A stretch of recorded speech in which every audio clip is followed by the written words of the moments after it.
The ocean was calm that morning, its surface shimmering under the golden rays of the rising sun. Ethan Carter, a seasoned fisherman with years of experience braving the open waters, was piloting his small fishing boat, the Mariner's Hope, toward his favorite fishing spot. The salt-laden breeze ruffled his gray hair, and the hum of the boat's engine was the only sound that accompanied the vast stillness around him. For Ethan, the sea wasn't just a job, it was his solace. After losing his wife 2 years ago, he found peace in the rhythm of the waves and the simplicity of life on the water. But today would be different. Ethan had just cast his nets when a strange noise broke through the tranquil morning. It was a deep, mournful sound, a sound that echoed through the air and sent chills down his spine. He froze, his hands gripping the edge of the boat. "A whale?" he murmured to himself, scanning the horizon. The sound came again, louder this time and unmistakably distressed. Ethan squinted at the water ahead and spotted something unusual. A large, dark shape breached the surface, and even from a distance, he could see it moving sluggishly. Ethan's heart pounded. He'd seen whales before, but never like this. Whatever was out there, it was in trouble. As he steered his boat closer, the full scene came into view. A massive humpback whale was struggling just beneath the surface, its body covered in thick clusters of barnacles. But that wasn't the only problem. It was tangled in a web of discarded fishing nets, the ropes cutting into its flesh. Ethan's stomach tightened at the sight. He had heard stories of marine animals getting caught in ghost nets, but seeing it in person was gut-wrenching. "I'm here, big guy," Ethan muttered, shutting off the engine to avoid startling the creature. He grabbed his toolkit, which included a long hooked pole and a pair of heavy-duty cutting shears. As Ethan approached the whale, it let out another deep, mournful cry. He could see its dark, intelligent eye watching him, as if pleading for help. "Easy now," Ethan said softly, leaning over the edge of the boat. "I'm going to get you out of this mess." He began working carefully, using the pole to snag the nearest piece of netting. The whale flinched at first, but as Ethan spoke in soothing tones, it seemed to calm down. The barnacles covering the whale's skin told a story of neglect and hardship. Ethan had learned from his marine biologist friend Rachel that barnacles often attach themselves to weak or injured whales that couldn't swim fast enough to keep them off. "This isn't just about the nets, is it?" Ethan murmured. "You've been struggling for a long time." The work was slow and painstaking. Every time Ethan cut a piece of netting away, the whale shifted slightly, making it harder to reach the next section. Sweat dripped down Ethan's face as the sun climbed higher in the sky, but he refused to give up. After what felt like hours, the final rope fell away, and the whale let out a low, rumbling sound that Ethan swore sounded like gratitude. He leaned back, his arms aching but his heart full. "There you go, big guy," he said, watching as the whale floated freely for the first time in who knows how long. But just as Ethan was about to start his engine and head back to shore, something unexpected happened. The whale didn't swim away. Instead, it lingered near the boat, its massive body rolling slightly, as if trying to signal something. By the time he looked, she was already swimming back to the shore. "What is it?" Ethan asked aloud, leaning over the side of the boat. The whale let out a deep call and dove beneath the surface, disappearing into the depths. For a moment, Ethan thought it was gone, but then it resurfaced a few yards away, breaching with an urgency that caught his attention. Ethan frowned, his fisherman's instincts kicking in. "You're trying to tell me something, aren't you?" He turned the engine back on and followed the whale as it swam slowly but deliberately toward the open sea. After about 10 minutes of following the creature, Ethan spotted something in the distance. At first, it looked like another dark shadow beneath the water, but as he drew closer, his breath caught in his throat. It was another whale, smaller, likely a juvenile, and it was trapped. This young whale was ensnared in even worse netting than the first, and it wasn't moving. Its body was still, its tail barely twitching. Ethan's heart sank. "Oh no," he whispered. The larger whale swam around the smaller one, nudging it gently as if encouraging it to stay strong. Ethan realized this must be the mother, and she had led him here to save her calf. Ethan sprang into action, his exhaustion forgotten. He maneuvered the boat as close as he could without causing further distress, and grabbed his tools again. "Hang in there, little one," he muttered as he reached down with the hooked pole. The calf didn't flinch like the mother had. It was too weak to resist. The mother whale stayed close, circling protectively as Ethan worked. He could feel her eyes on him, and though he'd never say it aloud, he felt a strange connection to her, an unspoken understanding that they were both fighting for the same thing. It took even longer to free the calf, the tightly wound nets cutting deep into its delicate fins.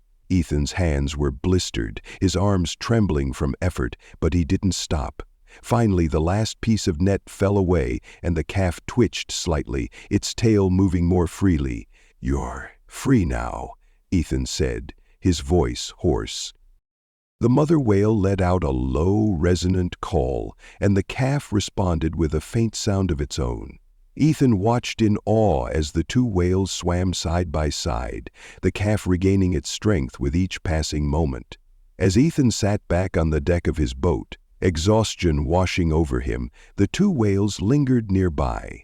The mother breached once, a graceful arc that sent a cascade of water into the air. It felt like a thank you, and Ethan couldn't help but smile. But just as he thought his part in their story was over, the mother whale turned back toward his boat, making another deep call. "What now?" Ethan muttered, leaning forward. The mother began to swim again, leading the way toward something on the horizon. Ethan hesitated, then started his engine. "If you're leading me somewhere," he said, "I guess I'll follow." And so Ethan set off once again, the two whales guiding him toward a new mystery waiting beneath the waves. The sun hung high above the ocean as Ethan Carter steered his fishing boat, following the two whales. The mother and her calf swam in a deliberate path, occasionally breaching, as if to ensure he kept up. "What are you showing me?" Ethan murmured, his voice barely audible over the steady hum of the boat's engine. He had spent decades on these waters, yet something about this felt different, purposeful. It was as if the mother whale, newly freed from her entrapment, was leading him to something extraordinary.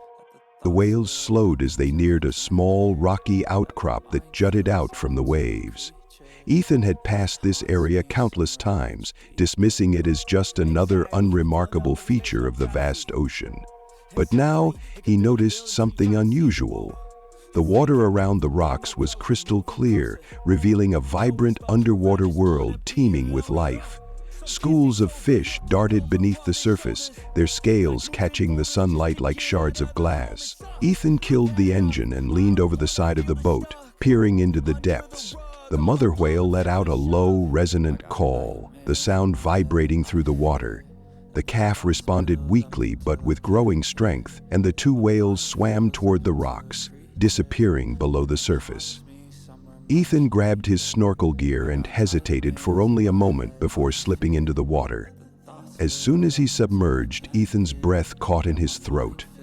The underwater landscape was breathtaking, a kaleidoscope of coral, sea anemones, and marine creatures thriving in perfect harmony.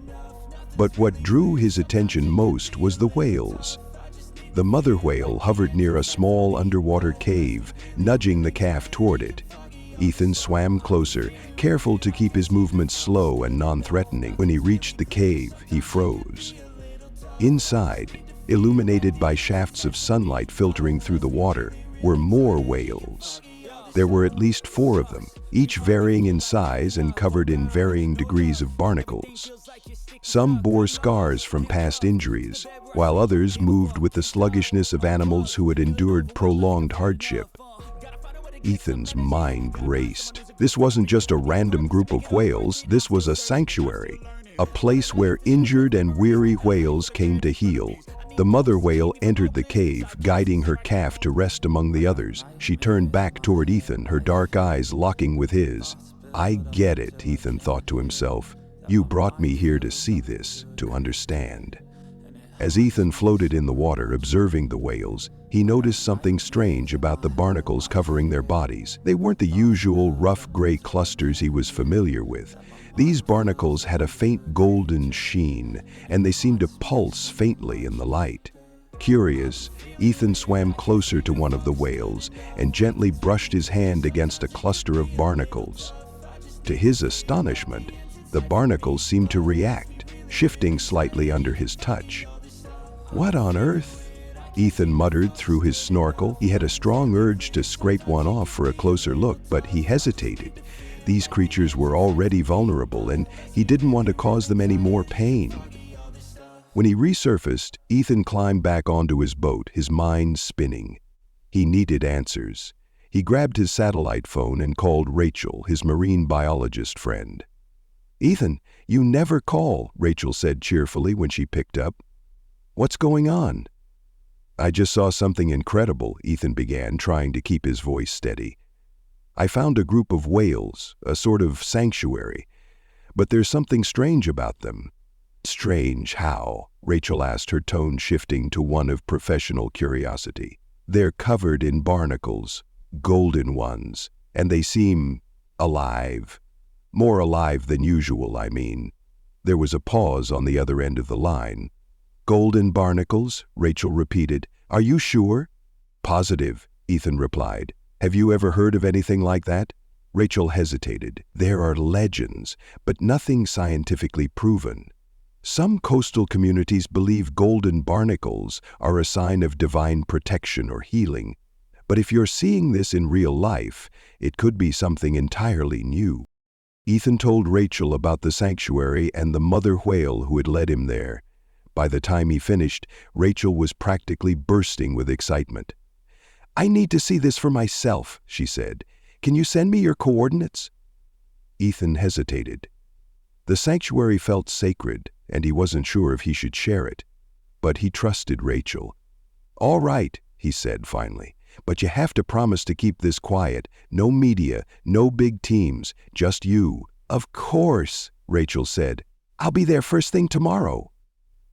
The next day, Rachel arrived on Ethan's boat, her gear packed and ready. As they made their way back to the rocky outcrop, Ethan filled her in on every detail he could remember. When they reached the site, Rachel wasted no time donning her snorkel gear and diving into the water. Ethan followed, watching as her eyes widened at the sight of the sanctuary. "This is incredible," Rachel said when they resurfaced. "We need to document this. If these whales are recovering here, this could change how we approach conservation." Rachel spent hours studying the whales, taking detailed notes and carefully scraping off a small sample of the golden barnacles for analysis. She was meticulous, ensuring she didn't harm the animals. As the sun began to set, Rachel turned to Ethan, her expression a mix of wonder and urgency. "These barnacles are unlike anything I've ever seen," she said. "They might hold properties we don't even understand yet, but more importantly, this sanctuary needs to be protected. If word gets out, it could attract the wrong kind of attention." Ethan nodded. "Elle?" "Ah. If then we keep it between us, for now at least." That night, as Ethan lay in his bunk, he thought about the mother whale who had led him here. She hadn't just asked for help, she had entrusted him with a secret. He stared out the small window at the dark waves beyond. The sanctuary was a reminder of how little humans truly understood about the ocean and the creatures within it, and he couldn't shake the feeling that his journey with these whales was far from over. The days following Ethan's discovery of the whale sanctuary were a mix of excitement and apprehension. Rachel was working tirelessly to analyze the golden barnacle samples she had collected, and her initial findings were baffling. "Ethan," Rachel said over the phone one evening, "I don't even know how to describe this. These barnacles are alive in a way I've never seen. They're not just parasites, they're symbiotic." Ethan frowned. "Symbiotic? You mean they're helping the whales?" "Exactly," Rachel replied. "They seem to be releasing some kind of compound into the whale's skin, almost like medicine. It could explain why the sanctuary is full of injured whales. They might be coming here to heal." Ethan leaned back in his chair, staring out at the horizon. "That's incredible," he murmured. "But it's also dangerous," Rachel continued. "If the wrong people find out about this, poachers, corporations, anyone who sees dollar signs, this sanctuary could be wiped out." Ethan's jaw tightened. "That's not gonna happen. I'll make sure of it." The next morning, Ethan returned to the sanctuary. He anchored his boat near the rocky outcrop and slipped into the water, carrying his snorkel and a waterproof camera. It was evening time by the time he returned, and the woman who opened the door to him smiled. As he approached the underwater cave, he noticed something unusual. The water felt colder than before, and the normally vibrant corals seemed dimmer, almost as if the life had been drained from it. The whales were still there, but their behavior had changed. They moved restlessly, their low calls reverberating through the water with a sense of unease. "What's going on?" Ethan thought, swimming closer.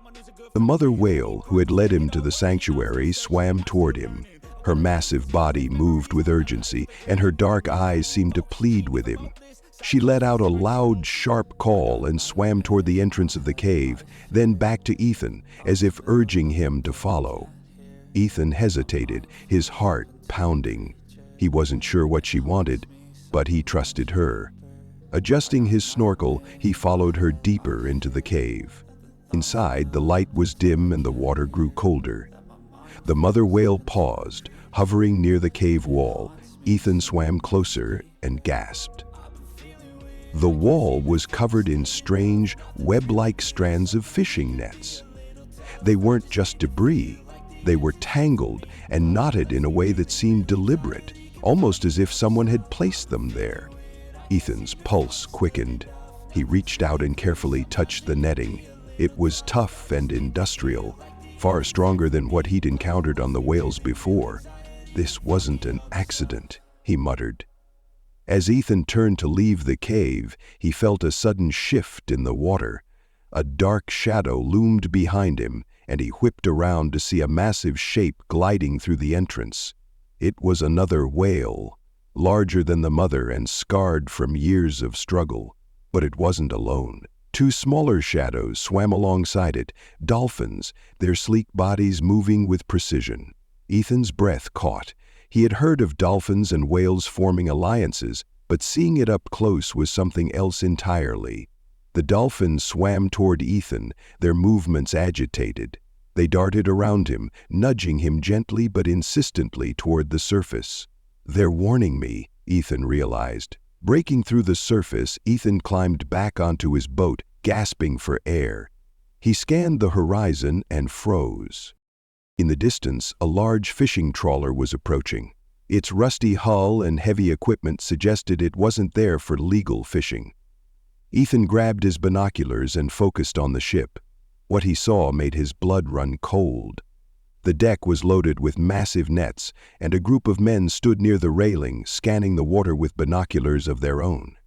"They're looking for the whales," Ethan whispered. Ethan's mind raced. He couldn't let them find the sanctuary. But what could one man in a small fishing boat do against a fully equipped trawler?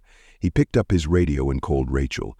"Rachel, we've got a problem," he said quickly. "There's a trawler heading toward the sanctuary. They're looking for something, and I'm guessing it's the whales." Rachel's voice was tense. "I'll call the authorities, but it'll take time for them to get there. You need to stall them." Ethan swallowed hard. "Stall them? How?" "Use your boat, your instincts, whatever you can. Just keep them away from the sanctuary." As the trawler drew closer, Ethan started his engine and steered his boat directly into its path. He waved his arms, trying to appear as a clueless fisherman. "Hey!" he shouted, his voice carrying across the water. "You're in my fishing spot!" The men on the trawler ignored him at first, but as he continued to circle in front of their ship, they finally shouted back. "Get out of the way!" one of them yelled. Ethan didn't budge. "This is a protected area," he shouted. "You can't fish here." The trawler's captain stepped onto the deck, his face hard and weathered. He glared at Ethan, then spoke into a radio. Ethan's heart pounded. He had bought a little time, but he knew it wouldn't last. Suddenly he saw movement in the water nearby. The mother whale and her calf surfaced briefly, their massive bodies shimmering in the sunlight before disappearing again. They're still here, Ethan thought. I've got to protect them. Ethan revved his engine and sped toward the trawler, deliberately crossing its path and forcing it to slow down. The crew shouted angrily, but he didn't care. Every second he delayed them was a second the whales could use to escape. Behind him he saw the dolphins breach the surface, their movements quick and purposeful. It was as if they understood what he was doing and were helping to guide the whales away. Minutes felt like hours as Ethan continued to outmaneuver the trawler. Finally, in the distance, he saw the telltale lights of a Coast Guard vessel approaching. Relief washed over him as the trawler's crew noticed the authorities and began to retreat. Ethan slowed his boat, watching as the sanctuary's protectors arrived just in time. That evening, as Ethan anchored near the sanctuary, he watched the mother whale and her calf swim together under the moonlight. The sanctuary was safe, for now. But Ethan knew the fight wasn't over. If poachers were targeting this place, it was only a matter of time before they returned. Sitting on the deck of his boat, Ethan made a silent vow. "As long as I'm here," he said softly, "I'll protect you." The next morning, Ethan woke to the sound of waves gently lapping against the hull of his boat. The sanctuary's waters looked calm and peaceful, but the events of the previous day weighed heavily on his mind. He sat on the deck, sipping a steaming cup of coffee, his eyes scanning the horizon for any sign of the trawler. Rachel had assured him the Coast Guard would monitor the area, but Ethan knew better than to let his guard down. The poachers had found this place once. They could find it again. His thoughts were interrupted by the familiar sound of a whale's call. Ethan set his cup down and peered over the side of the boat. The mother whale was nearby, her calf swimming close to her side. "You're still here," Ethan said softly, a small smile tugging at his lips. "Good." Later that day, Rachel arrived in her research vessel, carrying new equipment to help document the sanctuary. She climbed aboard Ethan's boat, her face a mix of excitement and determination. "We've got a lot of work to do," she said, unloading a waterproof camera, sonar equipment, and several binders filled with notes. "If we can prove the significance of this sanctuary, we'll have a better chance of getting it officially protected." Ethan nodded. "What do you need from me?" "Just keep doing what you've been doing," Rachel said. "You're the heart of this operation, Ethan.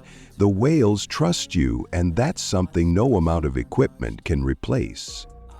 The next few days were a blur of activity. Ethan and Rachel worked tirelessly, documenting the whale's behavior and gathering evidence of the golden barnacle's unique properties.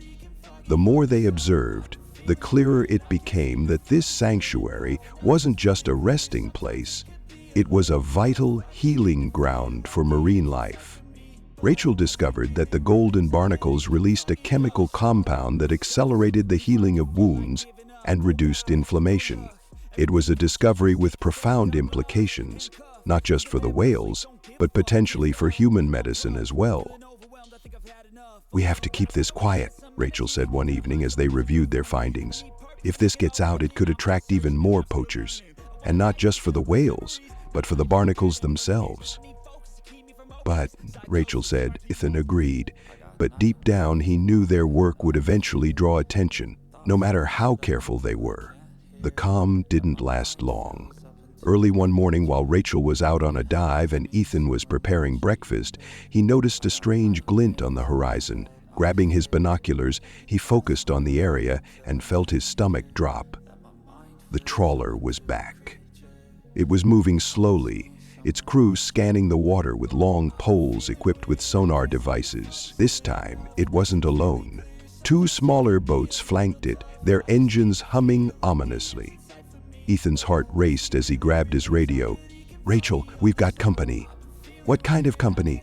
Rachel's voice crackled through the speaker. "The worst kind," Ethan replied. "Poachers." And they brought backup. Rachel surfaced moments later, climbing onto Ethan's boat. "We need to alert the Coast Guard," she said, grabbing her phone. Ethan nodded, but his eyes remained fixed on the approaching vessels. "They'll take time to get here," he said grimly. "We need to stall them." Again. Rachel hesitated, then nodded. "What's the plan?" Ethan grabbed a flare gun and a small air horn. "We're going to make as much noise as we can and distract them long enough for the Coast Guard to arrive." As the poachers' boats drew closer, Ethan started his engine and sped toward them, blasting the air horn. Rachel followed in her research vessel, using her boat's loudspeakers to broadcast a warning. "This is a protected area." Rachel's voice boomed over the water. "Leave immediately, or the authorities will be notified." The poachers didn't respond. Instead, one of the smaller boats peeled off and began circling Ethan's boat, its crew shouting angrily. Ethan kept his course, weaving erratically to keep them from getting too close. "Come on," he muttered. "Keep your eyes on me." Meanwhile, the mother whale and her calf surfaced nearby, their presence drawing the attention of the second, smaller boat. The crew quickly adjusted their course, aiming to intercept the whales. Rachel saw what was happening and acted fast. She steered her boat between the poachers and the whales, blocking their path. "Not today," she muttered, gripping the wheel tightly. The poachers shouted and waved their fists, but Rachel didn't budge. Her boat was small, but her resolve was unshakable. The situation escalated when the trawler deployed its nets. The massive webs of rope and metal weights sank into the water, creating an immediate hazard for the whales. Ethan's jaw tightened as he saw the nets descend. "Rachel, we need to cut those nets before the whales get tangled." Rachel nodded, grabbing a pair of heavy-duty shears. "I'll handle the nets. You keep them distracted." As Rachel maneuvered her boat toward the trawler's nets, Ethan sped toward the larger vessel, firing a flare into the air. The bright red light arced across the sky, drawing the attention of the poachers and signaling to any nearby authorities. The trawler's crew yelled angrily, but Ethan ignored them. He focused on staying between the trawler and the sanctuary, buying Rachel enough time to work. Underwater, the mother whale let out a series of loud, echoing calls. The other whales in the sanctuary responded, their deep voices creating a haunting symphony that seemed to fill the ocean. Ethan wasn't sure what the calls meant, but they had an immediate effect. The dolphins reappeared, darting through the water like streaks of silver. They swarmed the poachers' nets, their swift movements confusing and disorienting the crew. Rachel took advantage of the chaos, cutting through the nets with practiced efficiency. "Almost there," she muttered, her hands working quickly, just as the situation seemed on the verge of spiraling out of control, the distant wail of a siren pierced the air. Ethan turned to see a Coast Guard vessel speeding toward them, its blue lights flashing. Relief flooded through him as the poachers began retreating, their smaller boats racing back toward the trawler. Within minutes, the entire fleet had fled, leaving the sanctuary unscathed. That evening, Ethan and Rachel sat on the deck of his boat, watching the sunset. The sanctuary was quiet, the whales resting peacefully beneath the waves. "We did it," Rachel said, her voice tired but triumphant. "For now," Ethan replied. "But they'll be back, and we need to be ready." Rachel nodded, agreed. "But today, we made a difference. And that's something to be proud of." Ethan stared out at the horizon, the mother whale's calls echoing faintly in his mind. "This isn't just about the whales," he said softly. "It's about protecting something bigger than ourselves." Days turned into weeks, and the sanctuary remained quiet. The Coast Guard had increased their patrols, deterring any further attempts from poachers, and Rachel had contacted trusted colleagues to help keep the sanctuary's location a closely guarded secret. For the first time in weeks, Ethan allowed himself to breathe a little easier. But despite the calm, something was nagging at him. The golden barnacles that covered the whales were unlike anything he had ever seen, and the way the mother whale had led him to her calf and the sanctuary felt too deliberate to be a coincidence. "It's like they're trying to tell us something," Ethan said one morning as he and Rachel sat on the deck of his boat, reviewing their notes. Rachel nodded, flipping through her binder. I've been thinking the same thing. Their behavior is highly intelligent, almost coordinated. Ethan leaned back in his chair, staring at the horizon. What if there's more to this sanctuary than we realize? What if it's not just a healing ground, but something bigger? Later that day, Ethan decided to dive back into the sanctuary, feeling a pull he couldn't explain. With Rachel monitoring from her boat, he slipped into the water and swam toward the underwater cave where the whales had gathered. As he entered the cave, the mother whale appeared, her massive body gliding gracefully through the water. She turned to face Ethan, her dark eyes filled with an intensity that sent a chill down his spine. "All right, big girl," Ethan murmured through his snorkel. "Show me what you want me to see." The mother whale swam deeper into the cave, and Ethan followed, careful to keep a safe distance. The water grew cooler, and the light from the surface faded, replaced by a faint golden glow emanating from the barnacles on the whales' bodies. Ethan paused, his heart pounding as he realized the barnacles weren't just reacting to the light. They were glowing brighter the deeper he went. "What the hell?" he muttered, reaching out to touch the cave wall. Beneath his hand the rock was smooth and warm, almost like polished stone, and then he saw it. Faint carvings etched into the walls, their patterns intricate and deliberate. Ethan's mind raced as he traced the carvings with his fingers. They looked ancient, yet there was something oddly familiar about them. The patterns resembled waves, spirals, and shapes that looked like whales and dolphins. The mother whale let out a deep, resonant call, drawing his attention back to her. She hovered near a section of the wall that seemed to shimmer faintly, as if the rock itself was alive. Ethan swam closer, his heart pounding. As he reached the shimmering section of the wall, the golden barnacles on the mother whale's body glowed brighter, casting an otherworldly light across the cave. Then, to his astonishment, the shimmering wall began to move. The section of the cave wall shifted, revealing a narrow tunnel. The mother whale swam through it effortlessly, her massive body disappearing into the golden glow.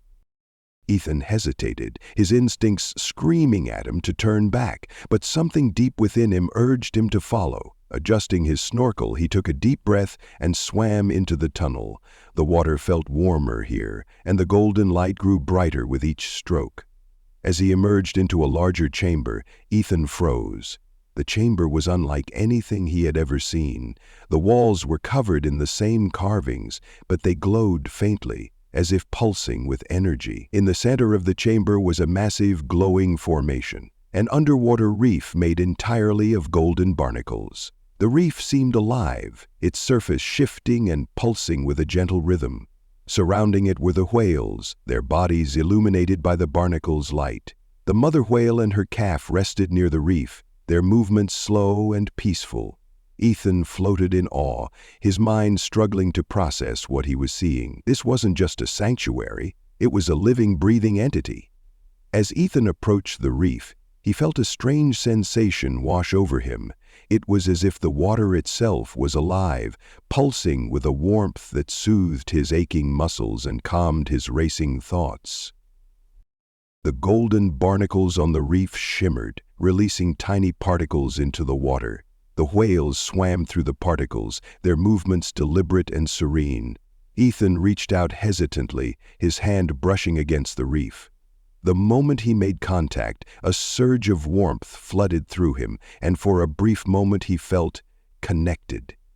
Images flashed through his mind, visions of whales migrating, dolphins leaping through the waves, and the ocean teeming with life. He saw the sanctuary as it once was, untouched and thriving, and the threats it now faced from human activity. Ethan pulled his hand back, gasping for breath. The connection faded, but the images lingered in his mind. He looked at the mother whale, who watched him with a calm, knowing gaze. "You brought me here for a reason," he said softly, his voice muffled by the water. "You wanted me to see this." "The same reason." The mother whale let out a low call, the sound reverberating through the chamber.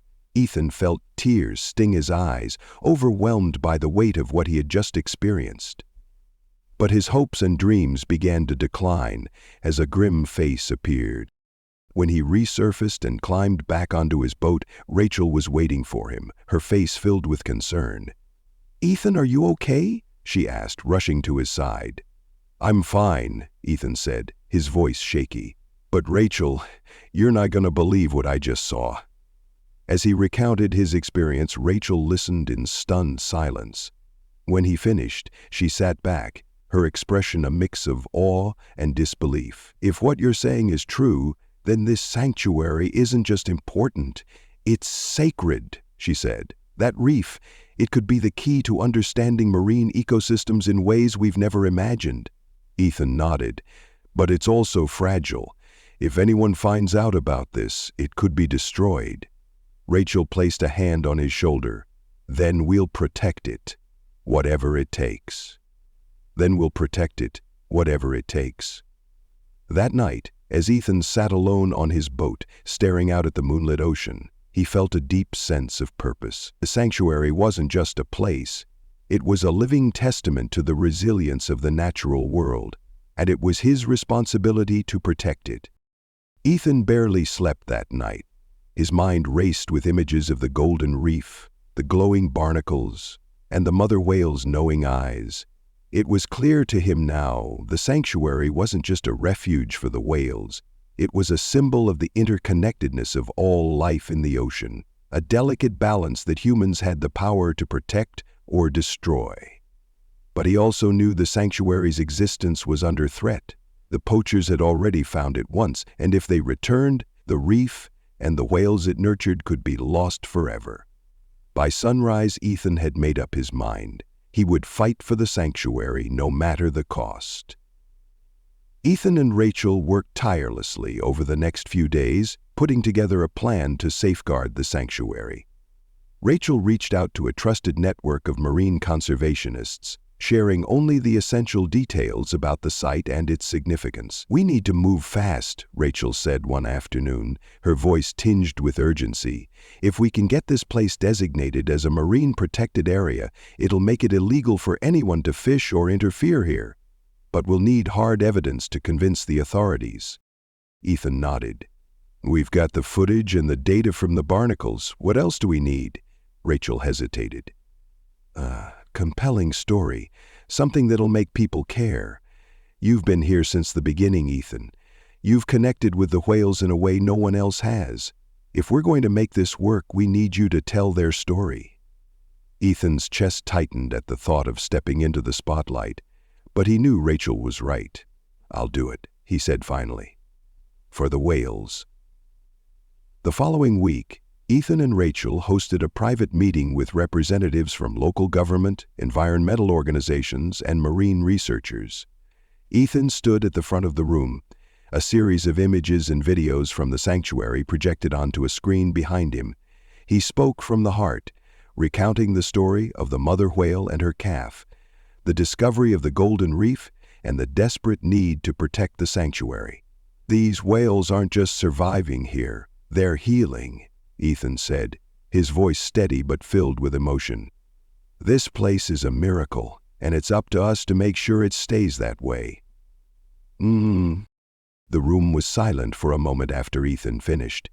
Then, one of the government officials leaned forward. "You've made a compelling case, Mr. Carter," she said. "If what you've shown us is accurate, this sanctuary is unlike anything we've ever seen. We'll start the process of securing its protected status immediately." But just as things seemed to be moving in the right direction, disaster struck. Ethan was out on the water one morning, monitoring the whales, when he noticed a familiar silhouette on the horizon. His blood ran cold as he realized the poachers had returned, this time with an even larger crew and more equipment. Ethan grabbed his radio and called Rachel. "They're back," he said, his voice tense. Rachel's response was immediate. "I'm calling the Coast Guard. Hold them off as long as you can." Ethan steered his boat directly into the path of the poachers, blasting his air horn and shouting at the top of his lungs, "This is a protected area. Turn back now!" The poachers ignored him, their boats spreading out as they prepared to deploy their massive nets. Ethan's heart pounded as he realized the whales were nearby, completely unaware of the danger. "Not on my watch," he muttered, gripping the wheel.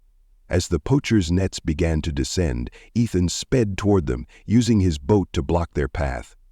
The poachers shouted angrily, but Ethan didn't back down. Behind him, the mother whale surfaced, her calf swimming close to her side. She let out a powerful call, the sound reverberating through the water like a warning.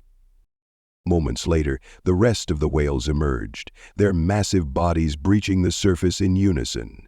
It was a breathtaking sight, and for a moment, even the poachers seemed stunned. But the moment of awe didn't last.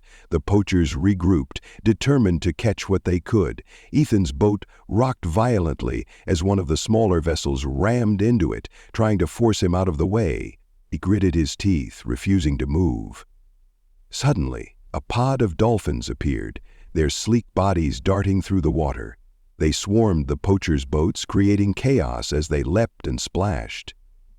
Ethan couldn't help but smile. "Looks like I've got reinforcements."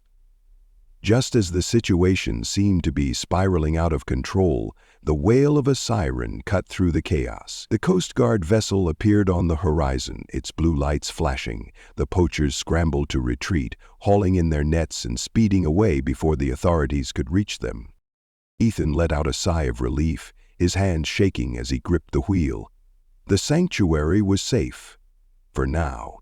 That evening, Ethan and Rachel stood on the deck of his boat, watching the sunset. The mother whale and her calf surfaced nearby, their silhouettes illuminated by the golden light. "We did it," Rachel said softly. Ethan nodded, but his expression was somber. "For now. But they'll keep coming back as long as there's money to be made." Rachel placed a hand on his shoulder. "How then we'll keep fighting. This sanctuary is worth it." In the weeks that followed, the sanctuary was officially designated as a marine protected area, securing its future. Ethan and Rachel continued their work, raising awareness and rallying support to protect not just the sanctuary, but marine ecosystems around the world. As Ethan stood on the deck of his boat one quiet evening, watching the mother whale and her calf swim together, he felt a deep sense of purpose. The sanctuary had given him more than a mission. It had given him hope, and he would spend the rest of his life ensuring it stayed that way.